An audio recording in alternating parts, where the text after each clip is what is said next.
Andy, my dude, have you heard of the magical website builder known as Squarespace? Ugh, not another Squarespace ad. I feel like every podcast is sponsored by them. Hey, don't knock it till you try it. Yes, okay, it is overhyped, but actually it lives up to the hype. Squarespace is like a website fairy godmother. With a click of a button, your site transforms into a beautiful masterpiece. A website fairy godmother? That sounds interesting. What makes it so magical? Well, for starters, those slick templates make anyone look like a professional web designer. Pick one, customize the colors and fonts to match your brand, and voila. Plus, the drag and drop fluid engine is so easy, your grandma could build a site on Squarespace. Well, she did knit me a lovely scarf last Christmas. Maybe website design is next. Exactly. And when you're ready to sell your Nana's handmade scarves online, Squarespace has built-in e-commerce. Add a store with one click. Get flexible payment options. Then watch those sales roll in. And when she wants to teach others her steezy scarf skills, Squarespace's new courses feature is just the ticket. Nana can set up her curriculum and enrollments and payments in a snap and become the next e-knitting influencer. Oh, wow, you really sold me with the grandma angle. Sign me up for that free trial. Just go to thenextreel.com/Squarespace and transform your site into a beautiful Squarespace masterpiece. Well, thanks, Pete. Even though it's overhyped, Squarespace actually sounds perfect for Nana's site's needs. Appreciate the warning on the ads, though. I'll brace myself next time I listen to a podcast. Anytime. Let me know if you need any help getting that site up and running.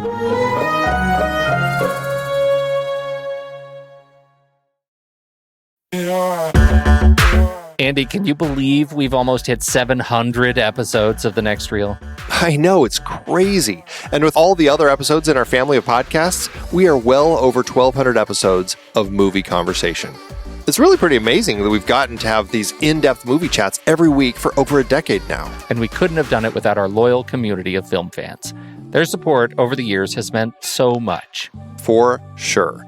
That reminds me, we should give the merch store a shout out. Buying shirts from thenextreel.com/merch is a great way listeners can continue to support the show. Plus, they get to sport our great designs. Absolutely. I think sometimes folks forget we have a variety of shirts, mugs, phone cases, and more available. In fact, a great place to start is with a shirt sporting the Next Reel's logo. We also have that classic Fast Times Spicoli Surf School tee, or the weirdly popular Rusty's European Tour shirt. The one from National Lampoon's European Vacation. Why is that so popular? Search me, but we have sold a ridiculous number of those. I guess there are a lot of Rustys taking trips to Europe? We're always adding new designs based on movies we've covered, like our brand new design for a streetcar named Desire, featuring a streetcar named Desire. So if you want to rep your love of TNR and films, head to thenextreel.com/merch. Every purchase helps us continue to have these weekly in-depth conversations. So visit thenextreel.com/merch today. And as always, thanks for listening and being a part of the Next Reel community. We've got lots more great movie chats coming your way. I'm Pete Wright. And I'm Andy Nelson. Welcome to The Next Reel. When the movie ends, our conversation begins. In just a matter of seconds, you're going to hear a classic episode of this show from back in the day when we called ourselves Movies We Like. It took us a while to settle into the show's format, so you'll notice some differences as you listen to these episodes. For instance, it takes us a bit of time to actually get into the conversation about the movie. Things like that. But we're still proud of the conversations about the movies themselves, and we think they're worth keeping in the library. So enjoy these episodes from our back catalog. And you can become part of our Discord community, learn more about the show, and find out how you can become a supporting member at thenextreel.com. So thank you, everybody, for downloading and listening to The Next Reel. We appreciate your time and attention, and we hope you enjoy the show.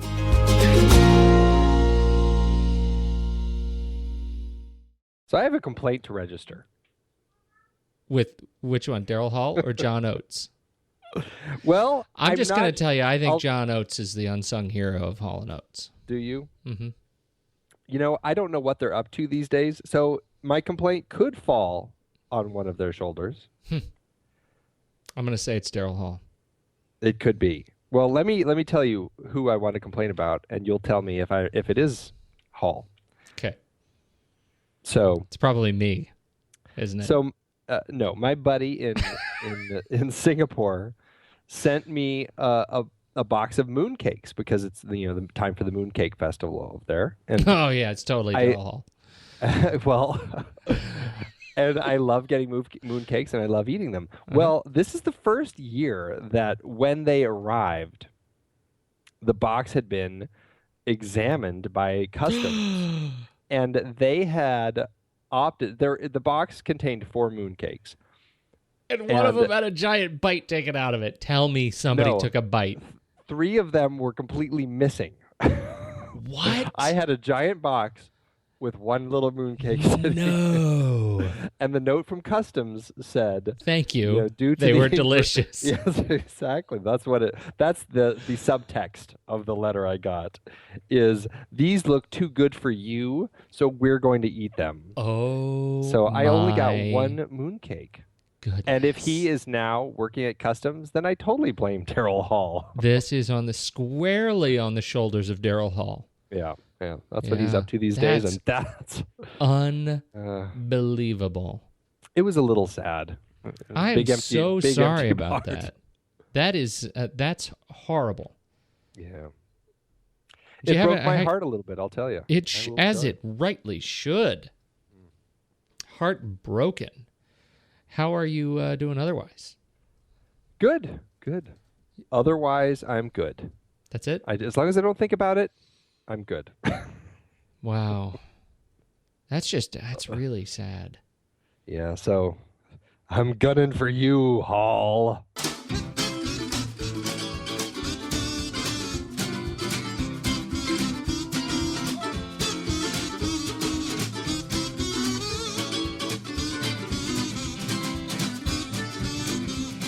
Welcome to the next reel, everybody. We are here to talk about movies. We love talking about movies, and this episode starts off our romantic comedy series just in time for Halloween. You can find us at iTunes and subscribe to us there, and it's a great place to leave us 5 stars and a nice review, which we will read on the show. And you can go to thenextreel.com and find all sorts of other ways to contact us and stay in touch. And of course, facebook.com/thenextreel, instagram.com/thenextreel. Where else? Letterboxd.com/thenextreel. Letterboxd.com. Flickchart.com/thenextreel. Just everywhere. We are everywhere. That's what I'm thinking. Yes.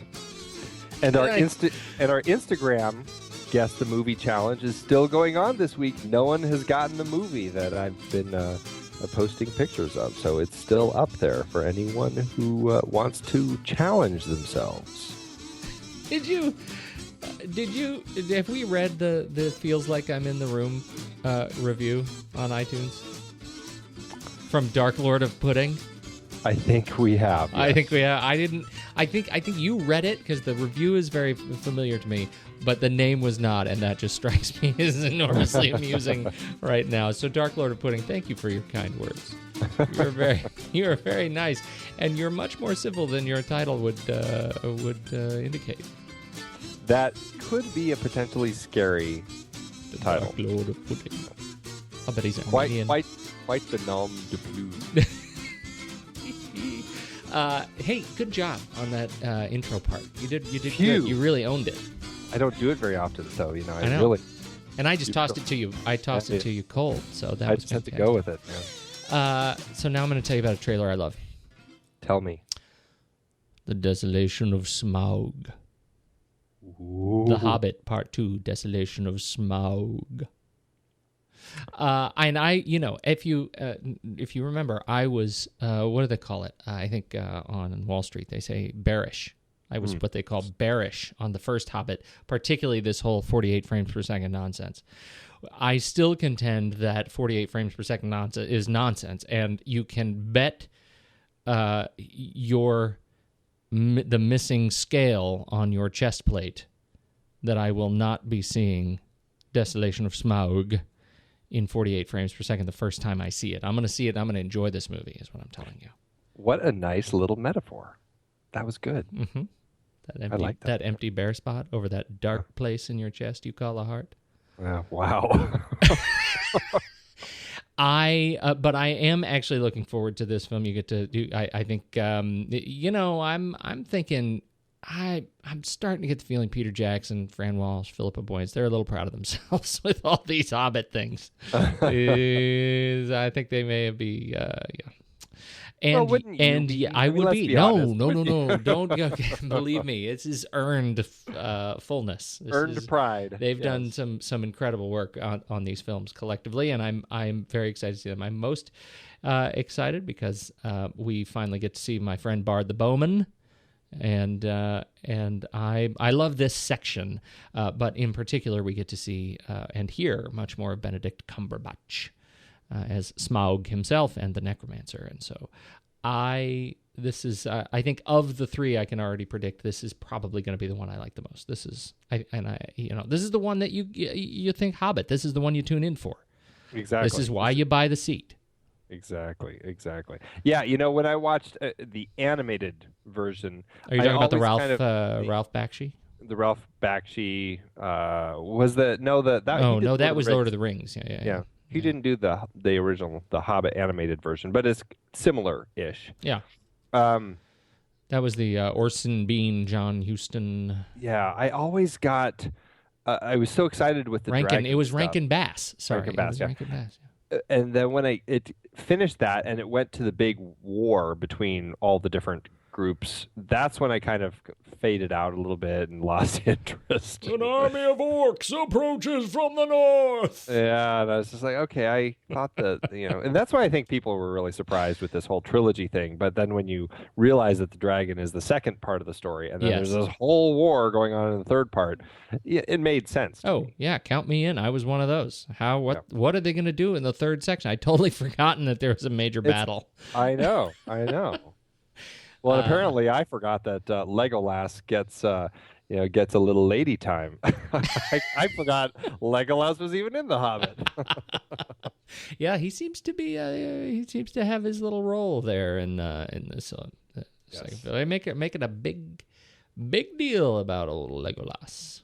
Yes, definitely. In this film, Orlando Bloom gets a little screen time. They actually pull off making him look younger than he was when he did the original Lord of the Rings trilogy. He actually does.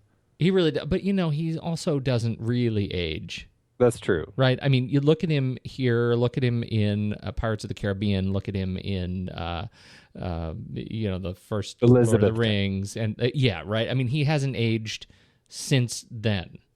Maybe he's animatronic. He may be slightly, he's partly animatronic. Mm-hmm. So I think this is going to be a fun one to see. Absolutely. Looking forward to it. What we've got, did I say when it was opening? They're making a big deal about it, December 13th, 2013. Very exciting. All right, your turn. I am doing a lovely little romantic comedy trailer, kind of fitting in with the vibe of what we're doing this month. It is a film that is, I believe it premiered at Toronto earlier this year, and it's actually going to be playing at Chicago, probably as our show's going out, or a few weeks later at the Chicago International Film Festival. It's called Les Weekend, and it is a lovely little romantic comedy directed by Roger Mitchell, who, of course, did the lovely Notting Hill. And you're saying lovely too much right now. I just need you to. I want to be on the record. And it includes a lot of lovely. It includes the lovely, talented Jim Broadbent, the lovely and beautiful in her age Lindsay Duncan, and the lovely, oft forgotten but always enjoyable Jeff Goldblum. I hate you. It looks really good. This is were we talking about this with some other movie earlier, kind of like the geriatric romantic comedy films? Well, no, we were talking about the geriatric action films. Oh, with your favorite, The Expendables and Red, whatever, and Expendables 2, Red 2, right? So yeah, now we have the geriatric rom-com, the Jerry rom-com, the rom-comiatric. Rom-comiatric.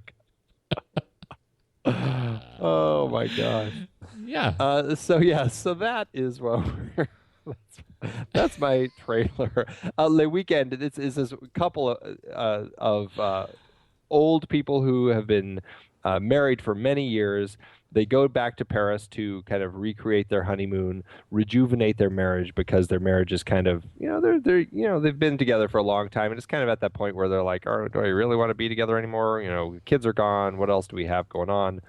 And it looks like a great little opportunity for these two characters to kind of find the love for each other again. And, watching the trailer just, it made me happy. And it's just, Jim Broadbent. I mean, you really can't go wrong with the man. Right? Yeah, that's true. Oh, that Jim Broadbent.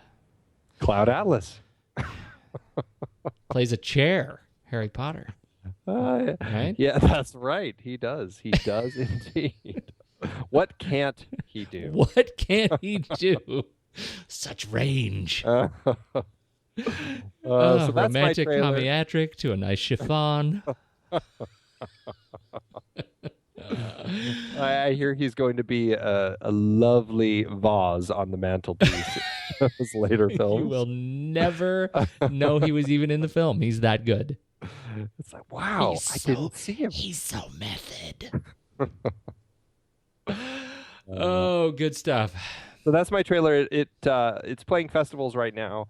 I believe it's opening in England, in the UK next week, and then it doesn't open in the US until a limited release next Valentine's Day. So we'll have to wait a little while unless we catch it at a festival.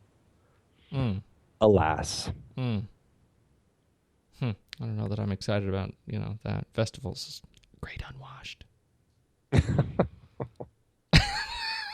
Okay, I was a joke. Yes. That was a joke. I love me the festivals, please. Absolutely. Okay. Shall we start in this? Are you okay? Are you prepped? Are you primed and ready? I am prepped. You know what? I feel like we've already failed this episode. Why? Because I feel like we should have been doing it in a non-linear structure. We should have started at the end of our review and then been jumping around the whole time and then brought in the trailers right before we finished with the real end. You know what? We should totally, you don't even have to worry about it. We're going to do it all straight through, and then I'm going to cut the heck out of it. And so when people listen to it, it'll make no sense at all. Until we play that line at the very end and people go, oh, I see now. Oh, man, that'll be so funny for, future Pete and future Andy to one day say, what a terrible idea that was. Oh, podcasties, here we come. Remember when we shouldn't have done that? Yeah. I just made up an award. Did you hear that? The Podcasties. Surely that's probably the only podcast award we'd ever get. The one we have to invent. The one we make up for ourselves. Okay, now I'm serious. We should do this thing. I love the Smiths. Sorry? I said I love the Smiths. To die by your side is such a heavenly way to die. I love them.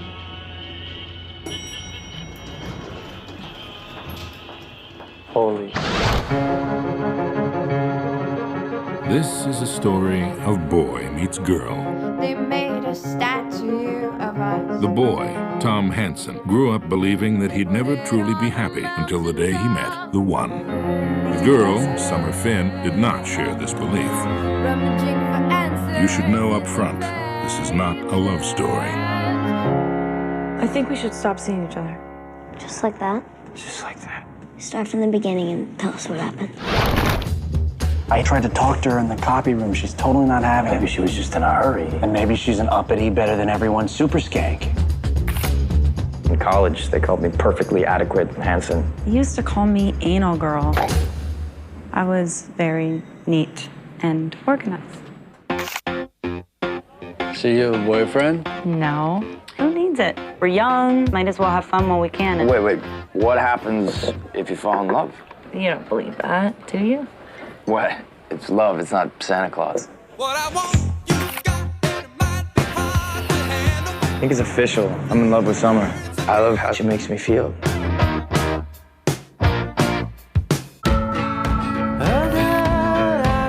Did you ever even have a boyfriend? Of course. What happened? Why didn't they work out? What always happens? Life. You'll get over her. I don't want to get over her. I want to get her back. We've been like Sid and Nancy for months now. We have some disagreements, but I hardly think I'm Sid Vicious. No, I'm Sid. Oh, so I'm Nancy. This is a Hall & Oates vehicle, really, ultimately. This is Marc Webb's effort to get Hall & Oates back in the musical vernacular. And as a music video director, I think he really has stake in bringing Hall & Oates back. And I think this song, You Make My Dreams Come True, in fact, maybe for me, certainly it vies for heavy contention against Burt Bacharach's The Blob. I have been singing this song all week. Yes. And I don't know the words I don't know the words to it at all, so I just make up words to it. A batter needs a cage. Ooh, yeah. I mean, I don't know what that what is that? I sing that in particular. That really stands out as. That's all right. Strong work. I'll fix it in post. Question mark. What do you think of this movie? This is rom-com. We should be taking this serious. I'm going to start. Can I tell you what I love about this film? Tell me. Don't hold back. Well, now I've lost my thread. No, I'll tell you, I like this film. I like this film, and I like that we're starting with this film because, in particular, it is. Well, so it opens and it gives you the punchline, right? This is a story of boy meets girl, and it is not a love story. So we know how it's going to end. We just and we know because of the nonlinear structure of the film, we know that both characters know how it's going to end ultimately, but we know that they don't know how it's going to end. They know how it's going to end, but they don't know in what fashion. That doesn't make any sense. But what I love about this film is, first of all, the traditional sort of romantic comedy gender roles are reversed. Right. And that Joseph Gordon-Levitt in this case plays the emotional role that is much more typically feminine, and Zooey Deschanel plays the much more sort of emotionally not detached but unaware kind of masculine role. Yeah, a little more difficult to pin. Yeah. She's enormously frustrating in this film, and I think we'll talk more about Zooey in a bit, but generally, I love the way this film turns those dynamics on their ear, and I think it makes it a much, much more interesting film to watch than some of the traditional fare we'll be tackling in coming weeks. But for this one, I think they took some fantastic risks, and I was, it was very touching. I find myself really torn by the film at the end. I find myself really mad because, I know this girl, right? I know Summer. I dated Summer, and I'm still mad at Summer in many respects. My Summer, shaved her head at an Ani DeFranco concert and became a lesbian. So, like, I when I watch that movie, I think about that. Those were the days, right? Oh, yes, good time. And so, by the time the film ends, and we kind of see, Joseph Gordon-Levitt's logical next step after these 500 days.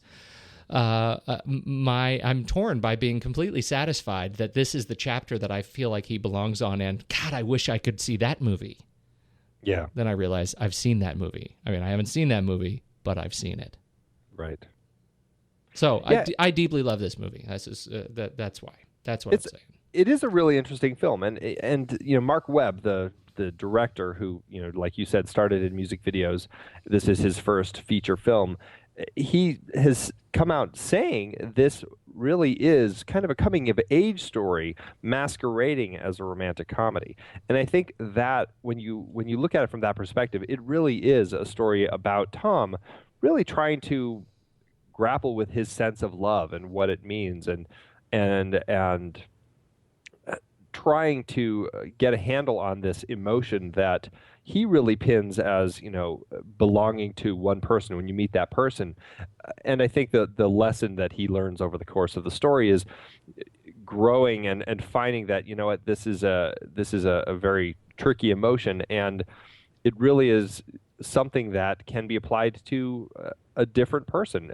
When you're not with the right person, and his friend says that horribly cliched, there's lots of fish in the sea at the beginning of the film. But in a way, it is kind of true. It's one of those ridiculous things that people say at the wrong times when you're dealing with that heartbreak.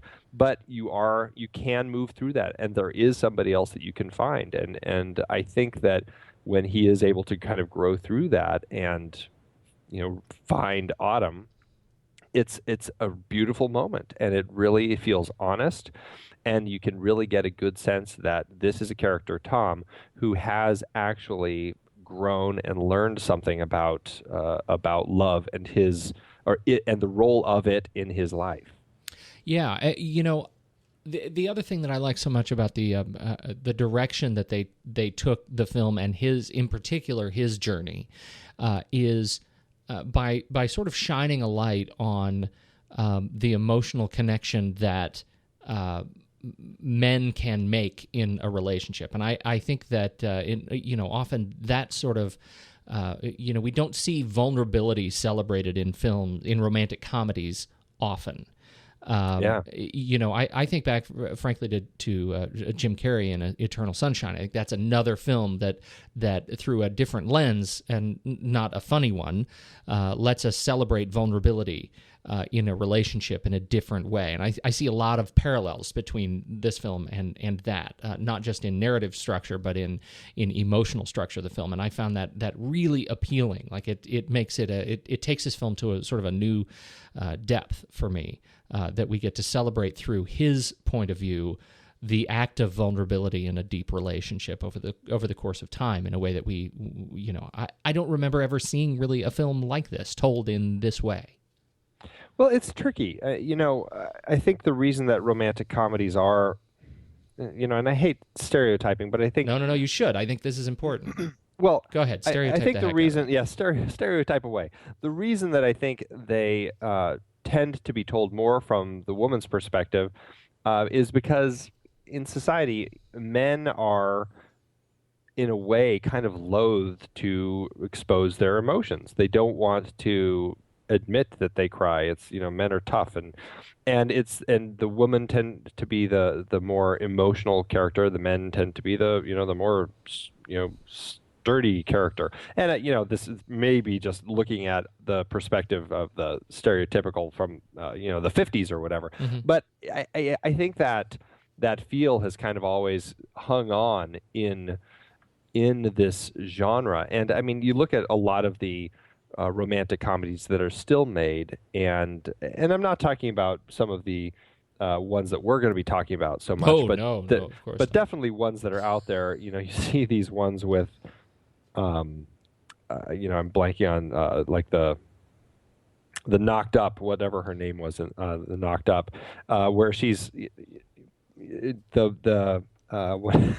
This is good. This is good. I kind of just want to see how this unravels. Right? Are you talking where about she's the You're talking about Katherine Heigl, Katherine Heigl, where she's the person looking for her the inmate or whatever. She's kind of got that guy that she's trying to track down. It's her former lover, and it turns out that there still is kind of a link between them. And you go through this whole romantic comedy thing of her trying to stop him, and it's a lot of silliness, I think. And it just plays on kind of the heightened emotions and everything, and I don't think it ends up coming across as anything that is as honest. It's for fun, and I think romantic comedies tend to fall to just kind of those fun sorts of that fun type of film. Maybe that's because romantic comedies kind of came out of the whole screwball comedy genre back in the earlier days of film. That's possible, but I think that people now have found a way, really kind of, I would actually go back to like the late 80s, even with When Harry Met Sally, I think that people started putting some more serious emotional feelings into some of the romantic comedies that started coming out around then. And I think if you start looking, the 80s, 90s, 2000s, and today, I think there is a thread of some more quality romantic comedies that do tend to be a little more honest with their emotions. Well, I look at you bring up Knocked Up, which I'm glad you do, because it's I think Judd Apatow is one of those directors that is those sort of writers and directors that's taking on the love story from all sorts of different vectors, right? And the one that I'm thinking of in particular is This Is 40, and I was, I loved the trailer of This Is 40. I thought it was really funny, and I love the idea of taking on these characters from a place of a little bit more maturity, but it turns out the movie itself was not that funny. It ends up having a lot more sort of darkness and sadness in it, and it doesn't really approach the romantic part of the romantic. It's really neither romantic nor comedic through much of the film, and by comparison, you look at these at movies like 500 Days of Summer, at 500 Days of Summer, and you see just a really elegant balance between what is really a movie about a breakup, right? I mean, it's a movie. It's not a romantic comedy in that we're watching two people go over the struggles in order to normalize against one another as they find the pattern of their relationship. It's not a story about about two people just sort of falling in love, or it's not a story about finding a kid in a park. It's not. I mean, it's a story about two people who find each other and realize they're wrong for each other. And that's, I think, a hard movie to make, a romantic comedy out of. It's a hard story to do that. And I really love kind of the commitment they make to that relationship arc in a way that I think is more sophisticated than we've seen. But there is something about the stereotype that I think is important, which is, what are we sort of emotionally wired to react to most naturally, right? That's why we keep making these movies that are otherwise kind of exist at that more sort of simple level. Boy meets girl. They have a wonderful time together. There is some inciting incident that causes them to start fighting a lot. They drink and talk to their best friends, and then eventually they make up and get back together and are standing outside with a boombox over their head. But we're wired to see those movies and to love them because there is a deep, I think, psychosocial reaction we have to wanting to exist in a relationship like that. I mean, that's just sort of, as animals, that's kind of what we do, and I think that's why these movies, typically romantic comedies, capitalize on that, because we're biologically wired to aspire to simple stories like that in our own lives. Absolutely. And I think a lot of times the nature of them having that happy ending, I mean, it really builds into that whole stereotype of what you were just saying, is not only do we want to see that story, we want to see those emotions played out, but we also want it to end happily in a way that everything just feels good. We've had a good up and down with the romance, but it still ends happily. And we also have had some laughs along the way. I think that's, a very key part of the genre, is kind of that happy ending that makes you feel good. Right. And so with this film, I think they, what Marc Webb and writers Scott Neustadter and Michael Weber ended up doing was creating both a film that capitalizes on some of the stereotypes in moments, but make it a much more interestingly architected film. Yeah.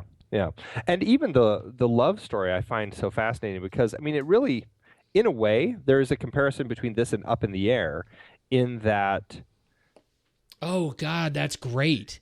She really, right from the start, is completely honest with him and says, I don't know if I want anything more out of this. And he's the one who really latches on and ends up creating this love, this immense love for her, and really wants to have more in his life with her, even though right from the start she was honest with him as far as what she was expecting out of the relationship, exactly like Alex is with Ryan in Up in the Air. Yes. Oh, that's And such a great comparison. I didn't even think about that. That's perfect. Well, yeah, and it's just an interesting way that those characters are played, and I think it really comes out at the end when they're sitting on the bench together, and Summer says, and I can't remember the exact words, but you were right. Because he was the one who was preaching, about love, and she's just like, there's not that thing out there. And she admits at the end, no, you were right. You should always believe in love because you were the one who was right. It's just that you weren't right about me. Mm-hmm. And it's like an amazing emotional honesty that is delivered at that moment that you don't often see in this sort of film. And I think what's amazing is the way that they play off that failure of this relationship in the film, but they still find a way to end it on a very positive up note. Because as an audience, I felt as frustrated as I was with Summer and the relationship and everything. At that moment, I knew that they weren't right for each other. And so by building in that end where he meets Autumn and they have that connection, whether it is going to end up working or not, it almost doesn't matter to me. It's just the fact that they have that connection, and we roll over from 500 days to back to day one of this new relationship. And I felt that was the happy ending that we needed, even though it's not the right character or the character that we were expecting. It still is the happy ending for who Tom needed it to be in the film. Yeah, I agree with that. I mean, I buy it. I feel like that his journey, the part I'm torn on is that his journey is really about, the reason it's allowed to end positively is by substitution, which is how all really relationships kind of end. That's the rebound, right? That's sort of how we're supposed to go with it. But there is something that to me is just a touch hollow at the end, and I think that's why I end up conflicted because he is, because we do end on a rebound story. It's a rebound story, yes and no, because I do feel like there's been that coming of age growth for him. Right. And I feel like, I can see totally what you're saying, but because he's gone through this arc over the course of the story, and we've seen his character grow, and really through that park bench scene where he's kind of finally able to say goodbye to Summer, and he's not angry at her anymore. We finally have seen him grow and learn to understand really kind of what love is and the nature of a relationship and all of that. And I think I guess I don't find it quite so hollow because I felt the relationship with Summer always was told. I mean, it's told to us from his perspective. We get this story from his side, and it comes at us in a way, it's unfairly because he's a little more. It's his story. It's a more selfish story, right. And because he does grow and he finally is able to change. The story that's going to be with Autumn, whatever that story is, I think could potentially be a much stronger love story between him and Autumn, because now he's finally gone past the point of, I love you, I'm not going to listen to what you're telling me, which is that you don't want a relationship. I'm actually now going to actually listen and understand and pay attention to what it is that you want out of this. Yep. No, I can buy that. And plus, it's Minka Kelly. And I think I like her better than Zooey. That's terrible. I have no problem with that, though. He ended up with who he should have ended up with. I'm just going to say it. Joseph Gordon-Levitt should totally end up with Minka Kelly. Yes, there's nothing wrong with that. Nothing wrong with that at all. Let's talk about Jogolet. Jogolet. Does he have an urban? That sounds very French. Jogolet. Jogolet. Let's talk about Jogolet. It's like a French lotion commercial. Jogolet. Jogolet. I'm sure he'd be thrilled to have this new moniker. I can't wait till he listens to this show. Let's talk about Joseph Gordon-Levitt. What'd you think of him? There were no prosthetics on his face. There were no prosthetics on his face. He actually looked like he actually looks like. He did. Yeah. I always enjoy Jogolet. I think he's really just one of the great young actors right now who's out there.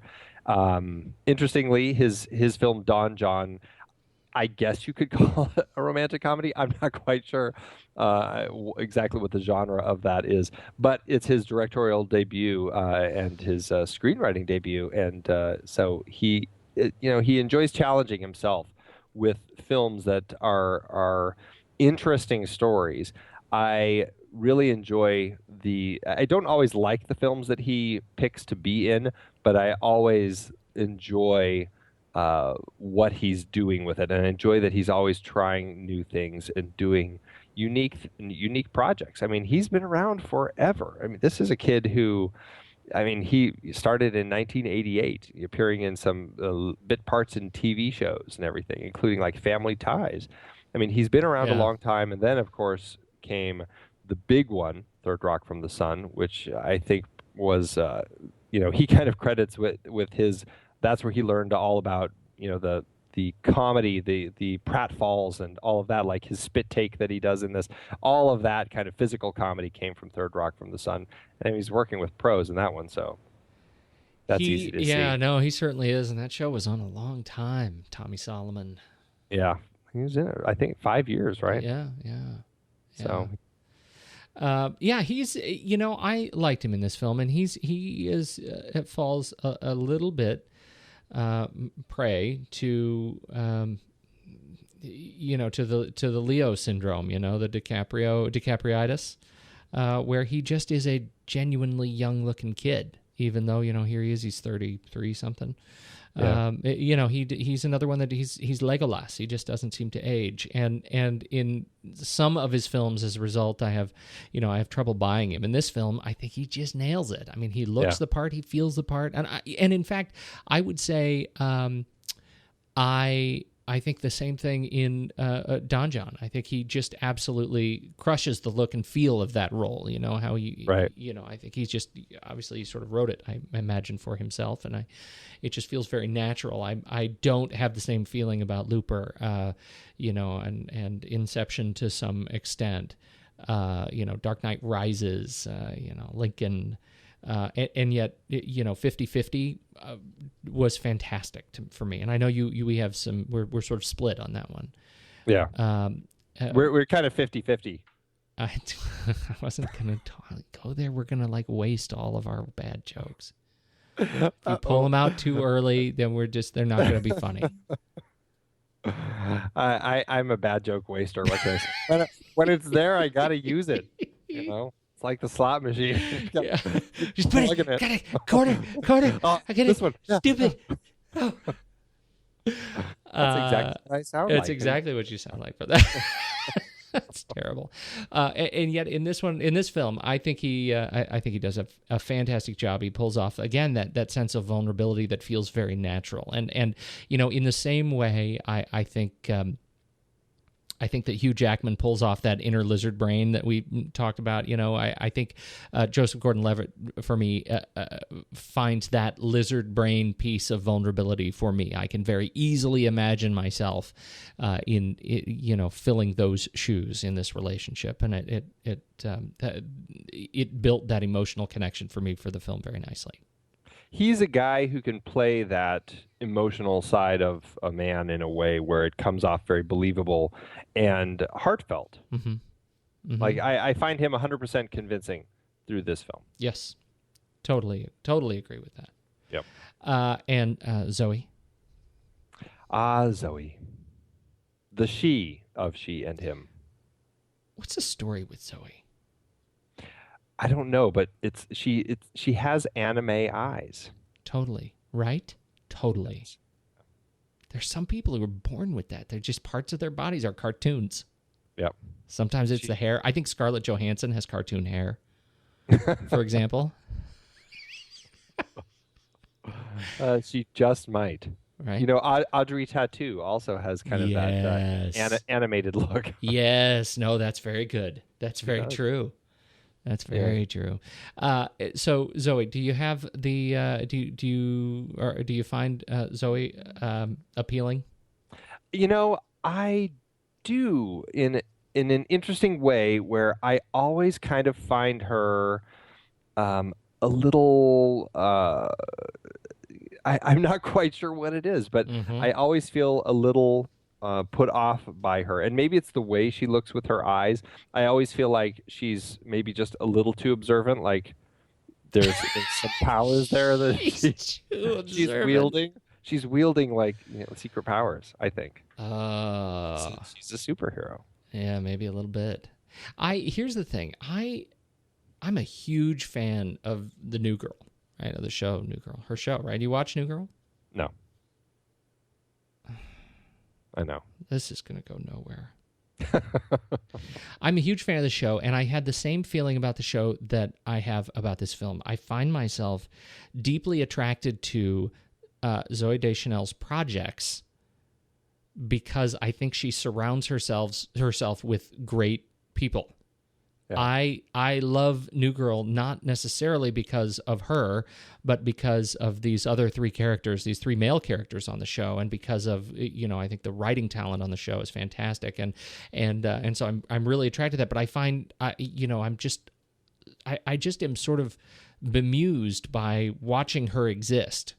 I when I talk about her in other circles, with my only other friend, we have the same sort of feeling. Like there's this sense of that she's just sort of mesmerizing, but in a very strange way. Like, man, there's a guy on a really tall bike sort of way. I mean, it's like something that you just wouldn't expect to see. She's always looking at you a little bit like she's about to like strike.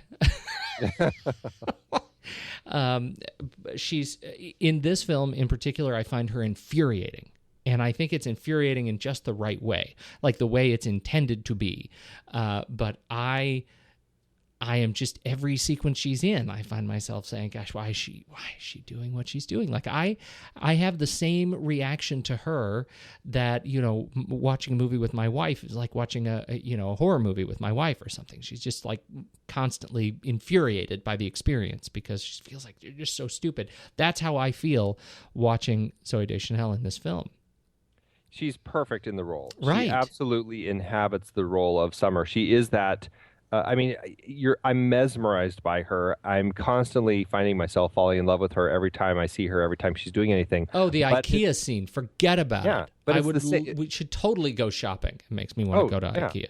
Absolutely. Or go listen to Octopus's Garden a million times. She has that personality that I'm drawn to, that I totally can fall for.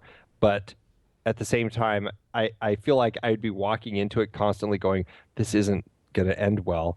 This isn't going to end well, but I can't stop. Yeah. It's like the bug drawn to the electric zapper. Yeah. Yeah. Well, and stay away from the light. Stay away from the light. I can't. That's when the film, I think, gets really interesting. Is that last sort of 15 minutes, right? It's when after Chloe Moretz, what's her name, Rachel. The sister, the younger sister, says, I know you feel like she was the one. I don't think she was, and I think you're remembering all the good stuff. The next time you look back, I think you should look at the bad stuff, right? Try to remember some of the bad stuff. And that it turns out being really sage advice. And so he does. And again, we start jumping around through history, and then we realize that, she really was totally aloof all the time. And she was not the one. And you cement that feeling of, Jogolay, you really, you were right to allow yourself to, you're okay to allow yourself to move on. And by then that sort of emotional feeling, you sort of get to let go of Zooey, and you get to start feeling comfortable in Tom's shoes and safer. Through that sequence, and I found that really rewarding.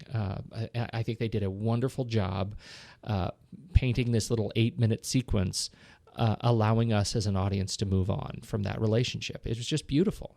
Well, and I think what's so interesting is the way they kind of come back to the same moments, like 3 times throughout the film, where you see these scenes play out, and in each time, it's just the way that maybe it's coming at a time in the film where we're in a certain emotional place where Tom is.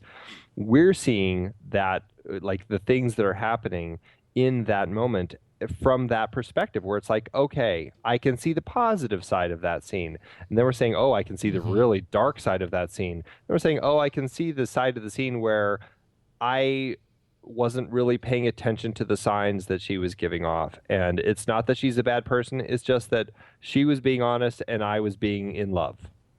Yes. And I find it really interesting the way that it's a really interesting way to show this is kind of human nature. We can go back to the same moment in our lives time and time again from different perspectives and find something different in it.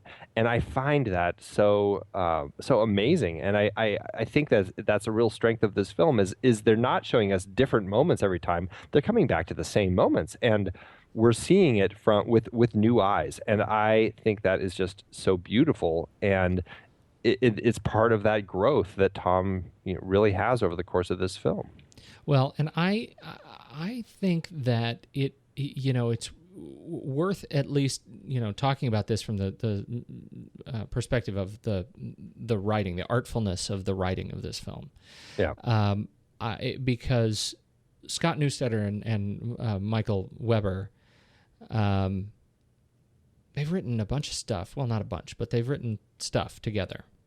Yeah. Let's see. What do I have? I lost my tab. Spectacular Now, which is the big indie summer buzz this year. Yep, that's the big one this year. Pink Panther 2, Friends with Benefits, a TV show. They looks like they were working on, but this one to me is the most, I think, sophisticated.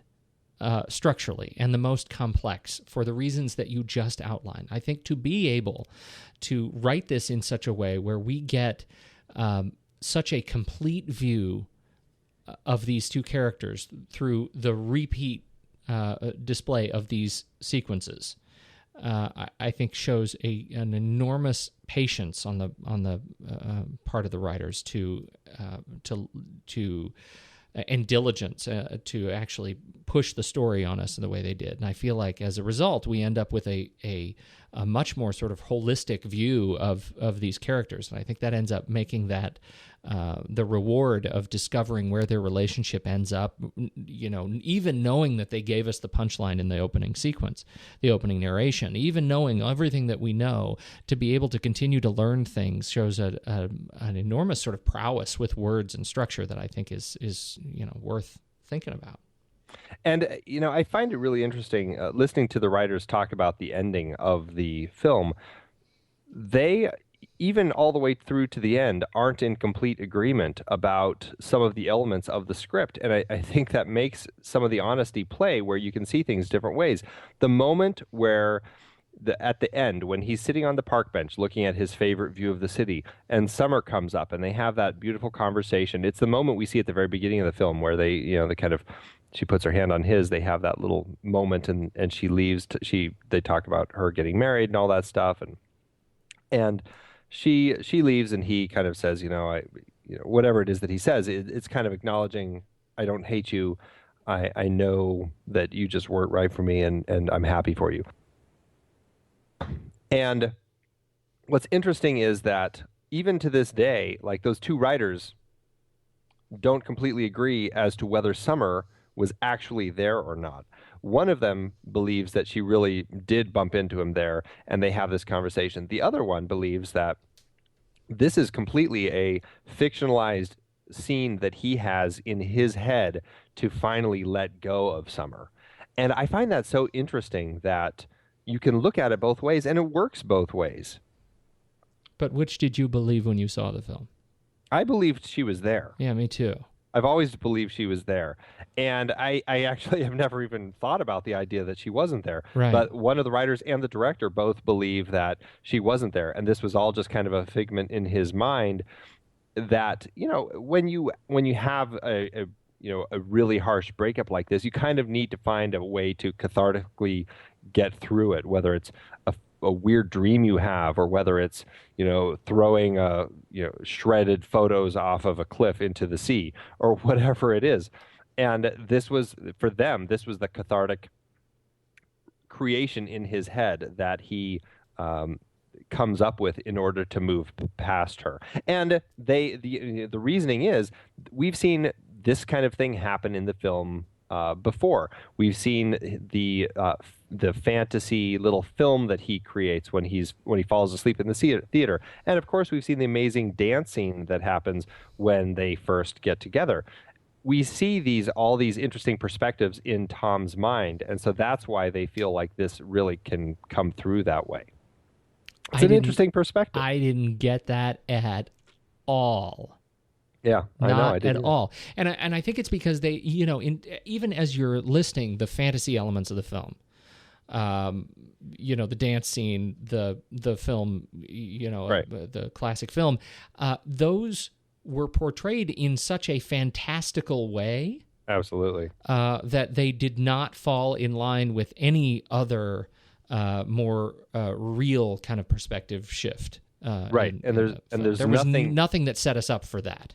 Right, exactly. And I completely agree with you. And I think that's why I believe that she was there and is just kind of I never really thought it was like a circumstantial bumping in. I felt it was like she also kind of needed that cathartic goodbye, and she knew that he always hung out there and came to that spot to hope that he was there, and he conveniently happened to be there, and so they had that moment. That's how I've always seen it. Right.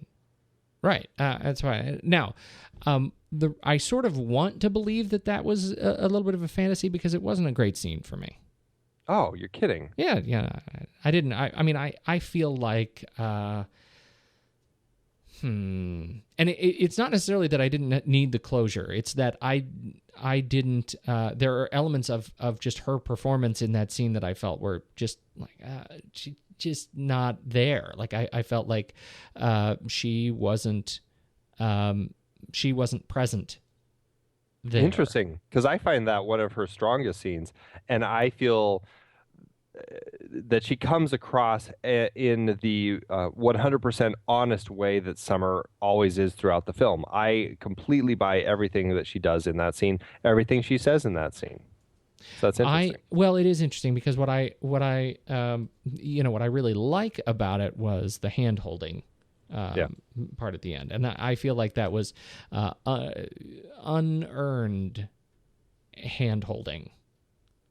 It wasn't hand holding. It was the touching. Yeah, it was that friendly, reconciliation from the anger and bitterness toward each other, and just kind of, yes, I kind of acknowledge you as a person, and I wish you the best.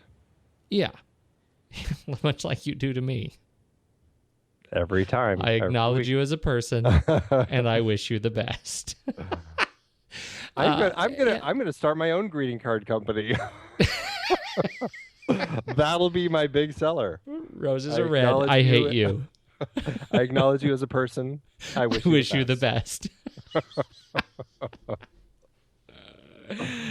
Oh, that's good. That's good. You should do that. I'm going to. Okay, so let's talk a little bit about. Do we need to talk more about Marc Webb? Goes on from this, directs Spider-Man. Awesome.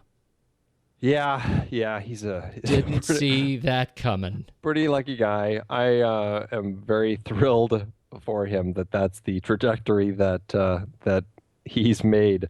Very excited for him. Right. So definitely looking forward to. I'm one of the few. Apparently, not as many people liked The Amazing Spider-Man as I thought, but I did really enjoy it. I liked it quite a bit. I'm definitely looking forward to The Amazing Spider-Man 2. Oh, I deeply, deeply liked The Amazing Spider-Man.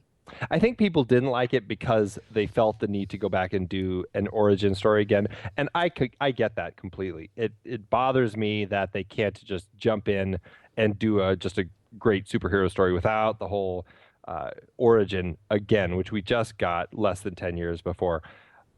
Yeah, no, I get that too. I completely acknowledge that, but I still think they did a stellar job with that film. Yep, agreed. We should talk about that sometime.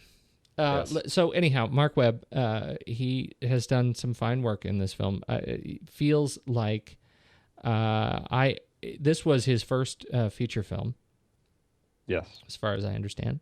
And it felt like a first feature film in a way that was a first feature that was competent and present in itself and extremely well architected and had some fantastic vision. And that's not, that's sort of rare. Yeah, he was very daring. Mm-hmm. He was, that first filmmaker who takes risks and does interesting things because, I mean, when you're making your first film, sometimes I guess there's two ways. You can play it safe and just hope that you get enough money to make it, to tell somebody, yes, I did it, I made the money back, I want to do another one. Or you can really take a risk and try to stand out a little bit. I think he went that route and really did something that he could stand out with, not in a way that takes you out of the film where you're going, wow, that was really visually amazing to look at. There just wasn't much there. He finds a way to blend it all and tie it all together, and I feel it works. Oh, absolutely. Absolutely. And I think, so much of that credit goes to the cinematography and editing in this film. And I think in this film, a lot of it also goes to, the production design, the costume design. Oh, the music, please. I mean, everything comes together so well in this film. I mean, the way that the production design, Laura Fox did the production design in this film, and the way that she tied the color schemes together. And interestingly, they never allowed blue to be worn by anybody or in anything except when Summer was around, and the dance scene, which I thought was really cool because that's him celebrating his love for her. Right. That's wonderful. Talk about, is this a soundtrack that you listen to often? It's a fantastic soundtrack, and the score is also fantastic. The soundtrack is full of just wonderfully catchy pop tunes and, a wide variety. I shouldn't just say pop tunes. It's just a wide variety of great music. And then the score by Michael Dana and Rob Simonson is also just beautiful, and it's got just some amazing romantic moments, and it just is very playful and a lot of fun. Sorry, I went to the 500 Days Music website. You can go there, 500daysmusic.com, and it starts playing real loud. You didn't hear that, but it certainly came on in my head. But it was there. It was so loud. One of the things that I think is so nice about it, first of all, I didn't need to buy the soundtrack because I had all the songs anyway. They do a wonderful job. This is sort of that high fidelity kind of love story where you get a lot of great kind of alternative music that is really wonderful. From the Smiths to Carla Bruni to Hall & Oates. I think we all know how I feel about that. And this is good stuff. Yeah. But it really, my whole point originally was just how well that the music ends up painting a picture of the relationship that they have, and I think how they use the music to tell a richer, more dynamic story is really very powerful. You can tell that this is another one of those movies that was written to music, in particular. Just feel it. And, hearing them talk about making this film with Marc Webb, I mean, coming from music videos, maybe that's why. Yeah. But he was very conscious of trying to create a very positive, upbeat vibe on set. And so was always playing music on set just to kind of keep people moving. And I think that does come across in the music choices as well, along with just the energy in the film. I think that may be my favorite sequence of the film, the elevator sequence, when he's listening to the Smiths on his headphones.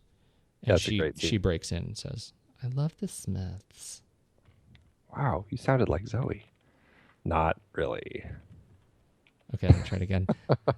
I love the Smiths. Nothing? Anything? Better? No. Do you love me? Are you inspired by me? Am I your muse? I'm a little afraid of you. Afraid. It gets so weird so fast. Okay. What else do we need to talk about before we rank this thing? This is a film. I was a little disappointed when this film didn't get, I mean, it got a lot of recognition, a lot of award recognition. A lot of people put it on their top 10 lists at the end of the year. It certainly would be on my top 10 list of 2009 when it came out. It did garner a number of awards, but I was a little miffed when it did not get a Best Original Screenplay nomination at the Oscars. I felt, if anything, really should have been nominated for Best Original Screenplay. I felt that the screenplay was so playful, so I shouldn't say unique in the nonlinear structure. That certainly has been around, but the way that they do it with the days and the way they bring the emotions up and down all across that, I felt was so strong. I really, really wanted to see this nominated for Best Original Screenplay, and I was disappointed to see it not. Well, particularly because it won so many. I mean, it was nominated across the spectrum of awards, right? I mean, in the festival circuit, but where it won was in the screenplay. With the a handful of best directorial debut sort of awards that went to Marc Webb. Most of the acknowledgement on the award circuit was with the screenplay, and so I really agree with you. That was a big miss. And when you look at the films nominated for Best Original Screenplay, The Hurt Locker, A Serious Man, Inglourious Bastards, The Messenger, and Up, they're all great scripts. I mean, I'm personally not a big fan of A Serious Man. We just talked about the Coen brothers. Mm-hmm. That was not one of their films that I really connected with at all. Right. I would happily leave that off and put 500 Days of Summer on there. I would happily leave The Messenger off and put that on there. I mean, The Messenger is a beautiful, beautiful film. Don't get me wrong, but between these choices, I just felt like 500 Days of Summer was a much riskier, more unique sense of storytelling that excited me a lot more. The Messenger, it's a heavy drama, and maybe it's because this is seen as kind of a light romantic comedy. That is working against it when it comes time to Oscar nomination. Yeah, that's I think that's the prevailing wisdom. Yeah, genre gets in the way of awards. Yeah, in this case, you bring up the days, and we didn't talk about that originally, but I think that's really important. One of the magical sort of false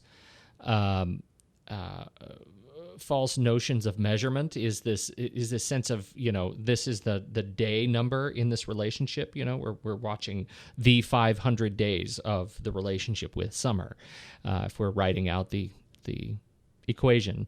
And so each segment is actually labeled with a day, and in the beginning you think, oh well, I get a rough sense of where we are in the relationship. When it jumps to day 250, we get a sense of we're about halfway through. By the end, you get I guess by about the third act, those numbers stop meaning really anything until you get to the range of days, right? 455 to 475 or something, I think, are the next sort of where those are the rebuilding days, and those start to make sense again.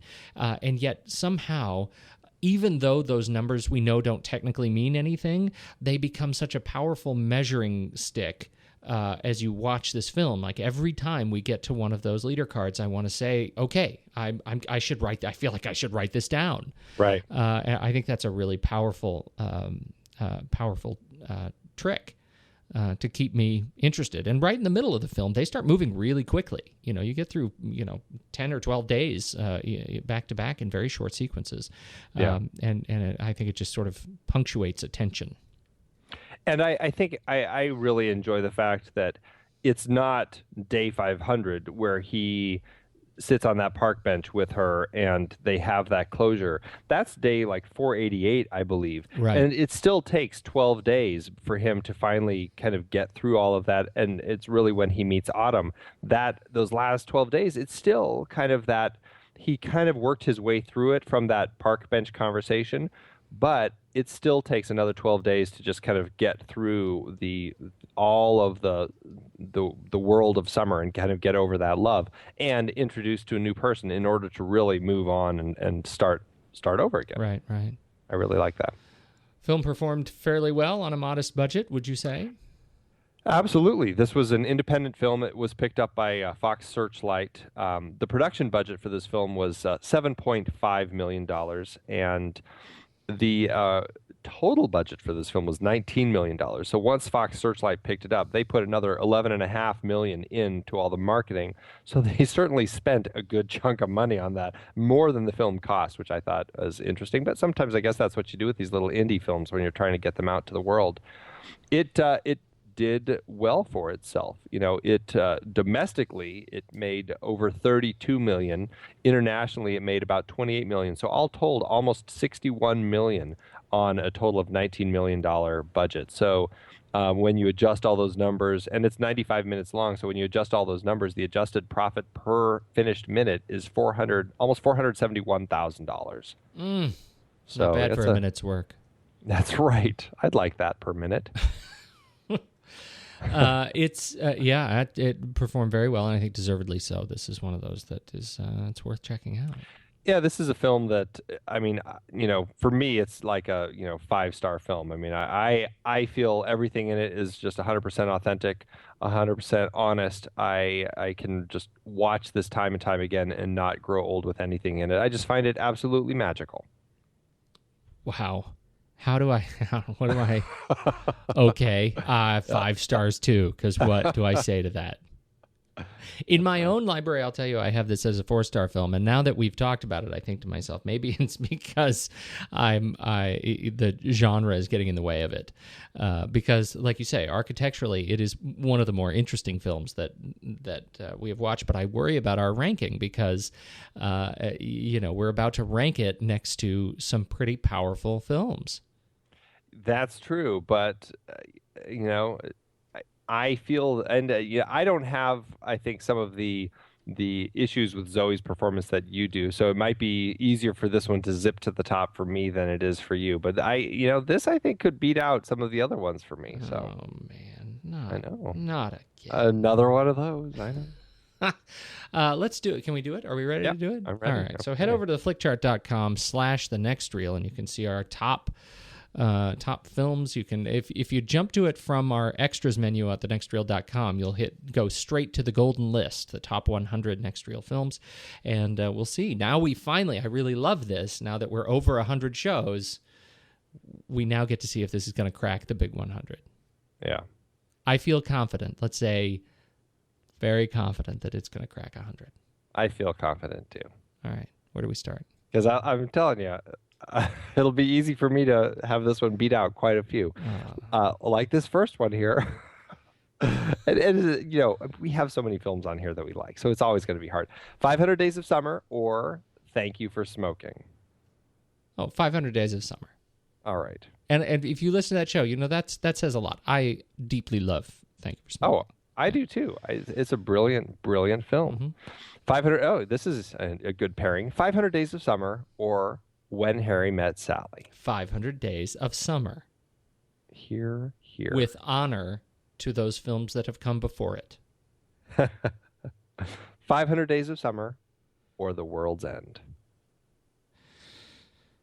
500 Days of Summer. I agree. And I love The World's End. Yeah, I think we can both say we are hooligans about The World's End.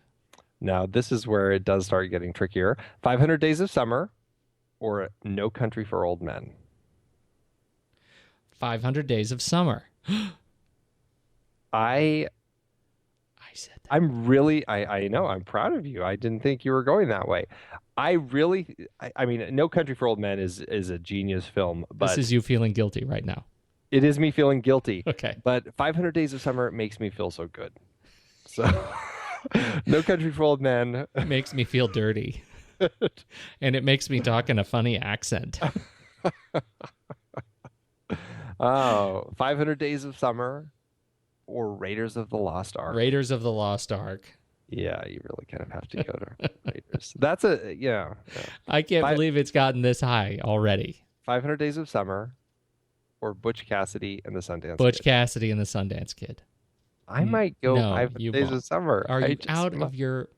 What? I'm going to stop No.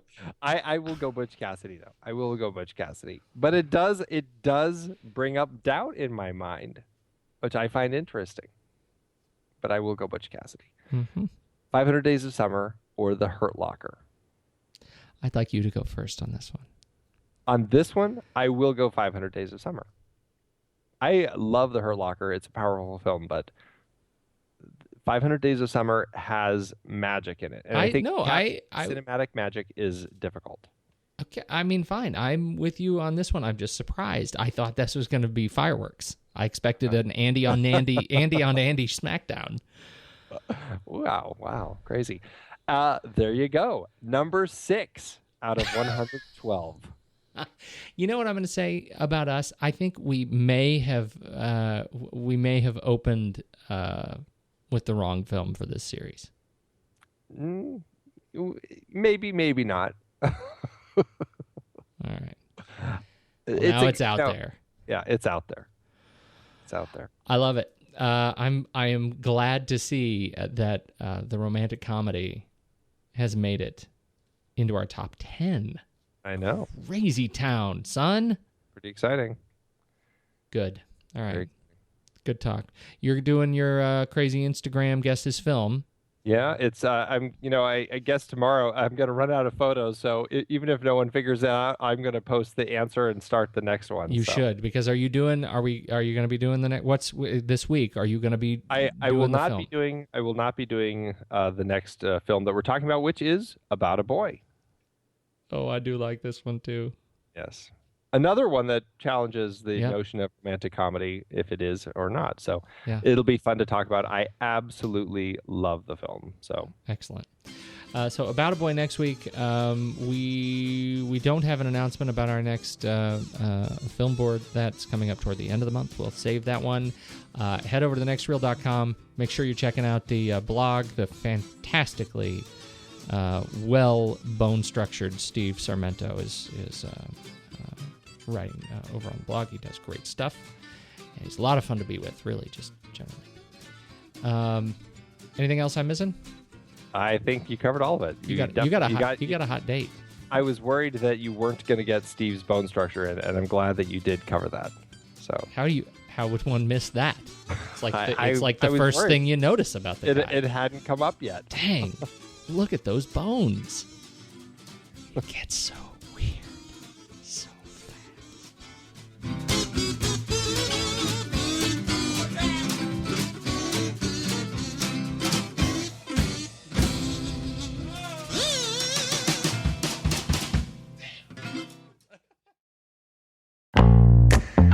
It is hard to believe that we have been having in-depth weekly conversations about movies since 2011. So many great conversations over the years about so many great movies. And some stinkers.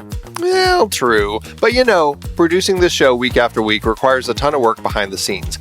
If you'd like to help support our efforts, one easy way is by using our Originals page when shopping for books and movies that we've covered. Just visit thenextreel.com/originals. Your purchase is made through our links. Give us a small commission at no extra cost to you and allow us to keep having these great discussions. In Season 3, we covered even more great adaptations like The Night of the Hunter and It Happened One Night, both part of our Couples on the Run series. We talked about No Country for Old Men. The Coen brothers so rarely adapt someone else's work. We had some fun rom-com adaptations like About a Boy, based on the Nick Hornby novel, and Nick and Nora's Infinite Playlist, adapted from Rachel Cohn and David Levithan's book. In our terribly and naively named foreign language series, we discussed The Brilliant City of God and The Diving Bell and the Butterfly, which I won't ever be able to watch again, ever. But could you read the original memoir? I don't know, maybe? We had our Richard Dysart series with adaptations like The Day of the Locust and Being There. Plus, we had that fantastic interview with the man himself. The one where we had him sit on the floor? Because this chair was so squeaky. Good times. We did our first Tom Hanks series with Forrest Gump, adapted from Winston Groom's novel, plus Apollo 13, based on Lost Moon by Jim Lovell. And we did another year series looking at films from 1981, including Das Boot, Gallipoli, and Thief, all based on books. Listeners can dive deeper into all of these original stories and more at thenextreel.com/originals. Every book, play, movie, video game, You bet. We have talked about some video game adaptations as well. It doesn't matter the source, just follow the link. Every purchase supports the podcast. Check out the full list at thenextreel.com/originals and get reading, watching, performing, or playing today.